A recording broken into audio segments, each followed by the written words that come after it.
Hey guys, it's Nick with the RVing Tradesman. I hope you guys like that new intro. If you watch the channel, if you followed it for a long time, you probably noticed that we changed it up a little bit.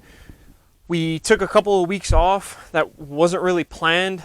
We wanted to do, this is probably the third video now that we've done with the new audio equipment that was supposed to solve all of our audio issues that we were having, that has halfway through or just none of the video at all recorded any audio, so that's been really frustrating. I think I got it fixed now, so it shouldn't be an issue going forward. If the audio cuts out on this one, you guys will never know, because I will take all of this equipment, throw it on my front lawn, and pour gasoline on it and throw a match to it, because I have kind of gotten that frustrated with it. But if you can hear this, what we're talking about today is, I saw this in a different group on Facebook, and somebody was asking about he had been furloughed from work because of the COVID-19 pandemic or crisis or whatever you want to call it that was sweeping the world. And his question was, he changes his oil at 3 months or 3,000 miles.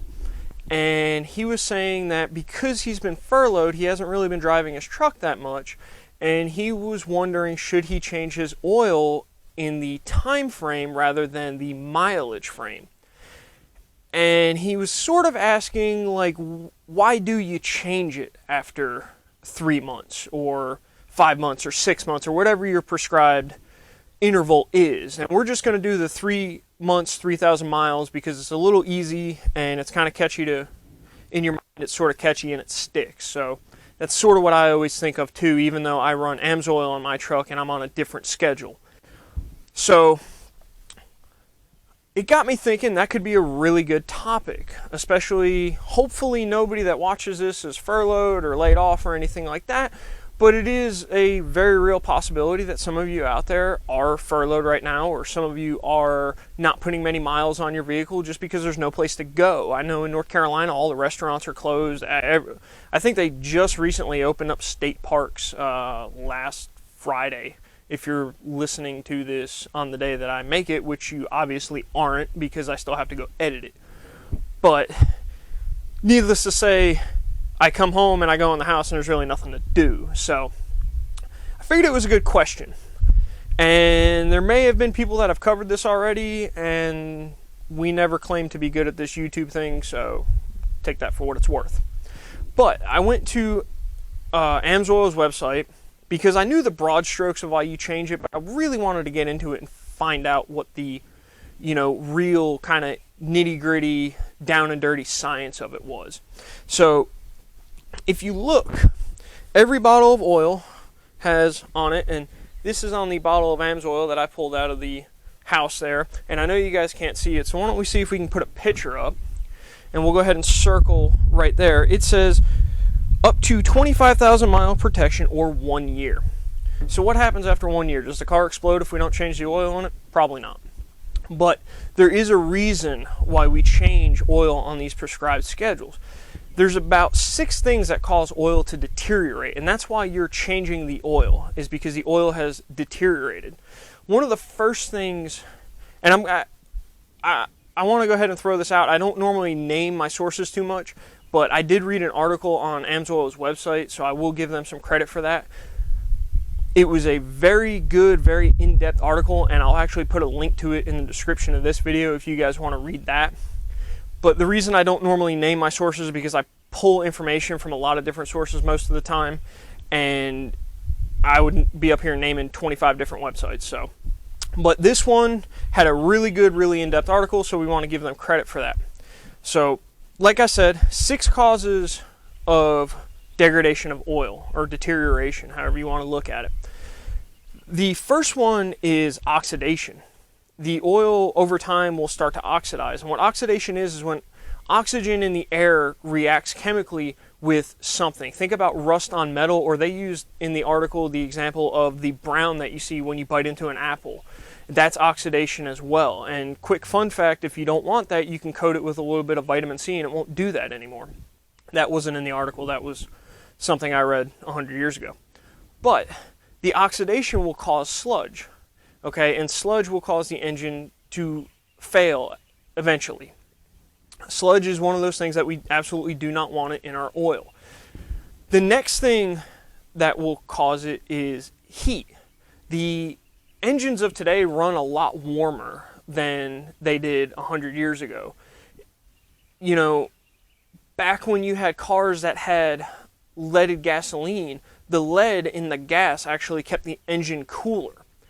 Of course, they got rid of leaded gasoline because the lead was getting into the water and things like that, and then the engine started running hotter, so obviously you have to make better oil. And that started sometime around the 60s or 70s. Don't quote me on that date exactly, but that's when the oil companies really had to start getting a lot better with the product that they were putting out. So heat is one. It'll thin the oil out, and the heat also causes more oxidation, which causes sludge. So you're going to find a lot of these that sort of loop back to the other one. The next thing that causes, or the next reason that you change it rather, is moisture in the oil. And this is a big one. This is a big one that ties into why you're changing it after 3 months if you aren't putting 3,000 miles on the car. If you aren't putting 3,000 miles on the car in 3 months, that means you're doing a lot of short trips, and that's how moisture gets into the oil. And the moisture, again, water forms sludge in oil, but the reason the water is there is because, one, your car sits outside. Even if it's in a garage, it's essentially still outside. And heating and cooling, what happens is it gets hot in the daytime, the car heats up, the engine heats up, all that nice stuff. And then when it gets dark out and the air cools off, the engine will actually get cool and it'll attract moisture. And that moisture will eventually get down into the oil. The other source of water comes from the fuel itself. One thing that a lot of people don't realize is your number one byproduct of burning anything, burning any fuel whatsoever, whether it be wood for your campfire, gasoline for your car, diesel for your truck, propane in your stove, natural gas in your furnace, does not matter. Coal, they all have moisture in them, and when you burn the fuel, you release that moisture. That moisture, again, has the potential to get past the rings and stuff like that and get down into the oil. The moisture, if you're taking longer trips where you can get the engine up to operating temperature, will stay out of the oil because it'll stay in a steam or a mist form, and it'll work its way through the ventilation system on the engine, through the PCV valve and stuff like that, and find its way back out of the engine. But if you are taking short trips, the engine doesn't get warm enough to get that water out of the oil again.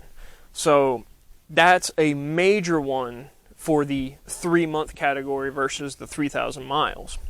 The next one would be cause viscosity. You lose viscosity in the oil over time. This doesn't play into the 3 months. This is more into the 3,000 mile category. But the intense pressure in the engines, because the oil is getting in between the bearings and helping keep the bearings from wearing, and it actually picks the crankshaft up off the bearings slightly and things like that. That intense pressure in there from in between the bearings and the crankshaft, that causes the engine to break down molecularly. And when you lose the viscosity of the oil, you lose its ability to protect, so you get increased wear. The next thing that you have would be fuel dilution, and this is another one that's caused by short trips, so we're going to throw that one over into the category of 3 months again. Again, the rings in the engine only seat so well, and over time the fuel will get past the rings and get down into the oil.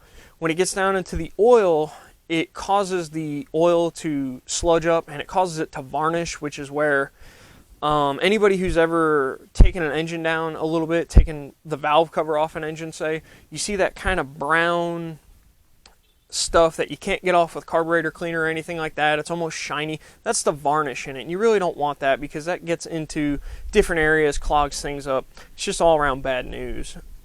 And that, again, is caused by short trips, because if you get the engine warm enough, that fuel that does get past the rings before they seat on initial startup and things like that, that will actually get atomized. It'll again go through the PCV system, work its way back out of the car. Of course, there's always a little bit in there, you know, and same thing with the moisture. Even if you're running it all day, all night, there's always a little bit that's always in the oil when you change it. If you've ever sent oil out for analysis, you'll see where they tell you what the percentage of fuel was in there, what the percentage of moisture was, things like that. So you still want to change the oil even if you are running the car like you're supposed to. The final one is additive depletion. A lot of, I think, almost every oil manufacturer, and I say almost because I know the second that I say every single oil manufacturer, somebody's going to come up to me and say, no, this one brand out here that you've never heard of doesn't do that. So almost every oil manufacturer out there, for my cynics, adds additives to the oil. There's different additives, and it just depends on what they're structuring the oil to do. There's antioxidants that they might put in there, which again just help prevent the oil from oxidizing so it can last longer. There's detergents that they might put in there to help keep away sludge and clean varnish and things like that out of engines.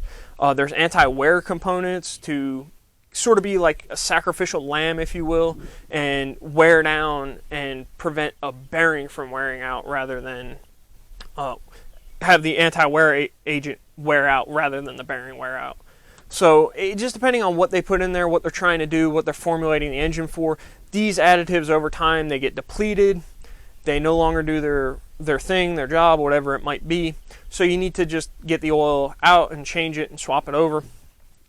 Not to get too deep into it, I just kind of want to give sort of the overview. I thought it was a good topic. I thought it was a good question, an interesting one.